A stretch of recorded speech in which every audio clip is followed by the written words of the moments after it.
दोस्तों, प्रेगनेंसी के दौरान खुद का ख्याल रखना बहुत ज़रूरी हो जाता है। अगर आप प्रेगनेंसी के दौरान कमज़ोरी महसूस कर रहे हैं और आप दवाइयाँ नहीं खाना चाहते हैं, तो ये घरेलू नुस्खा आपके लिए असरदार साबित हो सकता है, क्योंकि इस खास वीडियो में हकीम सुलेमान खान साहब बता रहे हैं उन महिलाओं के लिए जो प्रेग्नेंट हैं, जिन्हें कमज़ोरी महसूस हो रही है, तो वो क्या कुछ घरेलू नुस्खा अपना सकते हैं। प्रेगनेंसी में कमज़ोरी अगर महसूस होती है तो ये समझ लें कि जब आप प्रेग्नेंट नहीं थे तब आप एक जान थे, और प्रेगनेंसी के बाद आपके अंदर एक जान और मौजूद है जिसकी तमाम डाइट की जिम्मेदारी, खुराक की जिम्मेदारी आपकी है। और आपको अपने खाने पीने पर बहुत ज़्यादा तवज्जो देनी चाहिए। देखिए, औरत जो खुराक खाती है उससे खून बनकर वो उस प्रेगनेंसी, उस बच्चे को पहुंचता है जो आपकी कोख में पल रहा है। तो आप ऐसे जूसेस, ऐसे फ्रूट खाएं जिनके रंग लाल यानी सुर्ख होते हैं।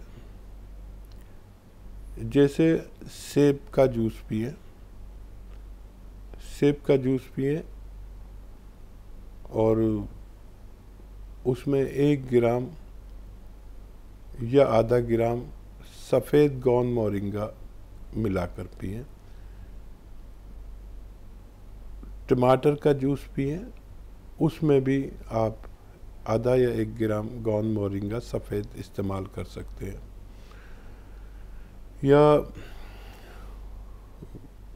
आप ऐसी चीज़ें से परहेज भी करें जो बच्चे को नुकसान पहुंचाती हैं, जैसे पपीता न खाएं और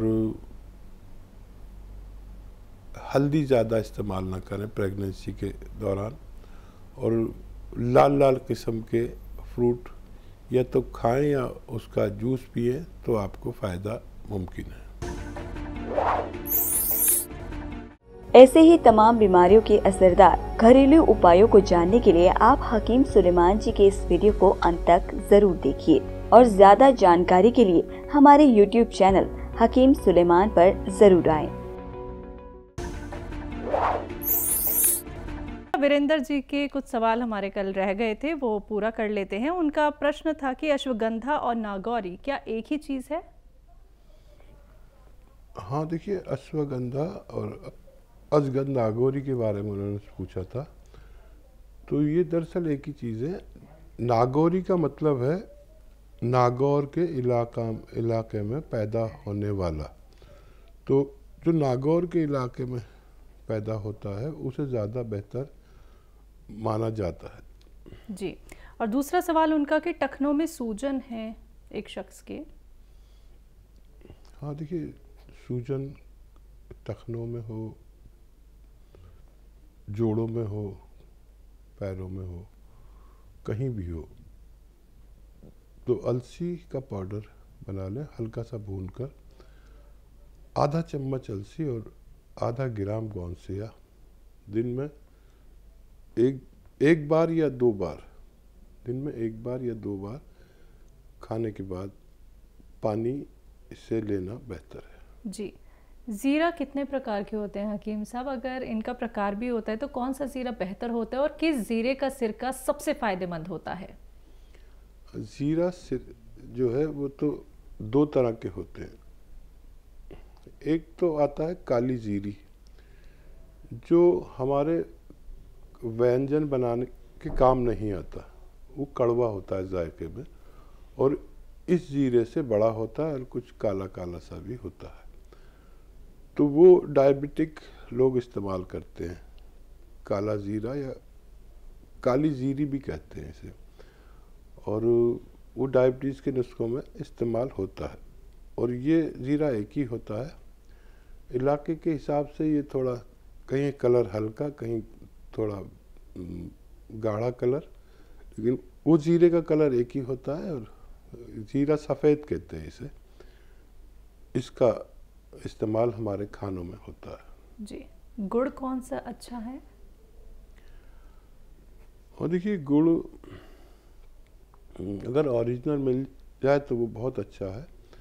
एक आती है खांड, आपने पूछा था राब अच्छी है, राब से खांड बनती है, जो जैसे गुड़ का पाउडर हो ना, ऐसी होती है वो। मैं भी यूज़ करता हूँ कभी कभी, और उसकी चाय या कुछ, कभी मैंने आपकी गांव गया तो काफ़ी बार मैंने उसकी चाय पी। तो खांड जो है वो पेट को बहुत अच्छा रखती है। अगर वो एक चम्मच खा ली जाए तो हमारा पेट बड़ा दुरुस्त रहता है, खुल के मोशन होता है, एसिडिटी वगैरह पास होती है। पेट के निज़ाम अच्छा करने में अक्सर लोग इसे इस्तेमाल करते हैं। जी, आखिरी सवाल था कि इन्होंने एक नासूर रोग के बारे में पूछा था, जिसमें कपड़े जो हैं पहन नहीं पाते हैं। जी हाँ, उसका वैसे मैंने इन सब सवालों के जवाब सुबह के कार्यक्रम में दिए। ये हमारे साथ जुड़े थे और ये फिर जवाब, क्योंकि मैंने सारे दे दिए हैं और हो सकता है कोई सवाल रह गया हो, तो उसके लिए नमक जैतून आप इस्तेमाल करें रोज़ाना, एक बार या 2 बार पानी में मिलाकर, तब आपको फ़ायदा होना मुमकिन। दिल्ली से है ऋतु जी, स्वागत है आपका। सर, एक तो मुझे अपनी बेटी के बारे में पूछना है। जी, उनकी उम्र 26 साल है सर। उसको ना 3-4 साल पहले ना वो लंग्स में पानी भर गया था, तो डॉक्टरों ने उसको टीबी बता दिया। तो उसका 6 महीने इलाज किया। उसके बाद से सर उसे ना 2.5 महीने में 3 महीने में उसकी ना तबीयत खराब हो जाती है, जुकाम वुखाम सा होगा और 3-4 दिन खाना वाना नहीं खाती है। उसके बारे में पूछना। और दूसरा सवाल मेरा ये है, मेरे भाई भाभी हैं, उनको बीपी हाई रहता है और कोलेस्ट्रॉल बढ़ा हुआ है, और भाई को एसिड भी ज्यादा बनता है। रात को सोता है तो एकदम उठता है, घबराहट सी होने लगती है। यही पूछना। ठीक जी। देखिए, भाई और भाभी को खाने का सोडा 1 चुटकी 2 गिलास पानी में मिलाकर दिन में 1 बार या 2 बार, खाने से पहले दें या बाद में दें, इससे फ़र्क नहीं पड़ता। और 2 बार दिया करें। हाई बीपी, हाई कोलेस्ट्रॉल, चर्बी ज़्यादा खून में, और हार्ट ब्लॉकेज और एसिडिटी, गैस, कब्ज़ और बवासीर, इन्फेक्शन, इन सब में इसे दिया जा सकता है। लीवर की कोई परेशानी हो तो उसमें भी दिया जा सकता है, किडनी की कोई परेशानी हो तो उसमें भी दिया जा सकता है। ये नुस्खा लिख के रखें, और ये बहुत कारआमद नुस्खा है। और बच्ची के बारे में याद रखें कि ठंडी चीज़ें, खट्टी चीज़ें फेफड़े के लंग्स के मरीज़ को नुकसान देती हैं, तो उनसे उन्हें बचाएं।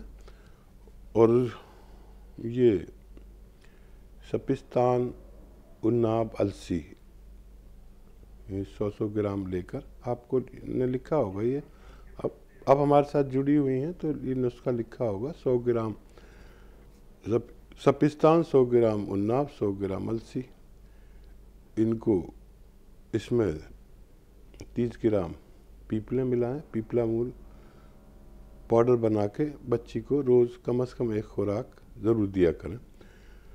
सुबह खाली पेट अगर गर्म पानी या चाय के साथ देंगे तो बहुत अच्छी है, आपकी बच्ची हमेशा अच्छी रह सकती है। जी, चित्तौड़ से हैं शहनाज खान, स्वागत है आपका मैम।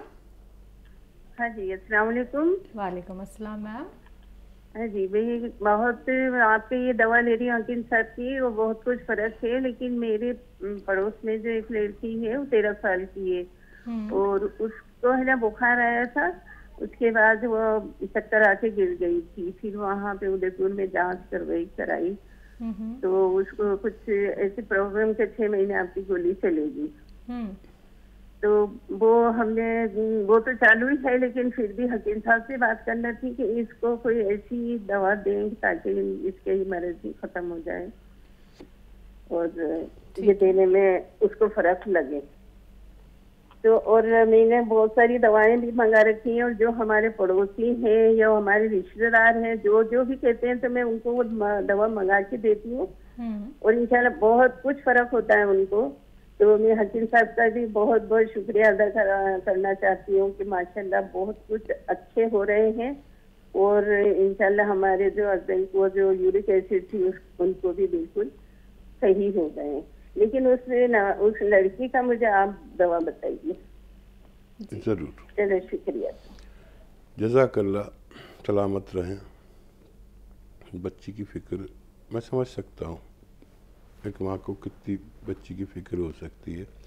वो कोर्स ज़रूर पूरा करें जो डॉक्टर्स ने उनको चला रखा है, उसे बिल्कुल न रोकें। और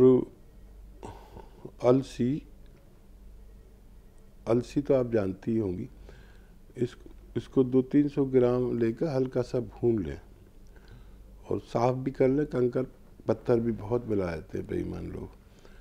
और इसका पाउडर बना के रख लें और चाहें तो इसको आप जितनी अलसी है उतने ही शहद में मिलाकर रख दें तो ये महफूज हो जाती है, 3-4 साल तक ख़राब नहीं होती। इसका 1 चम्मच इस बच्ची को रोज़ खिलाना है, या चाहे सफ़ूफ खिलाएं चाहे माजून बना लें शहद डालकर, और नमक ज़ैतून के पानी से खिलाना। नमक ज़ैतून का पानी 1 चुटकी पानी मिलाकर इससे खिलाया करें। बच्ची को बहुत फ़ायदा मुमकिन है। जी।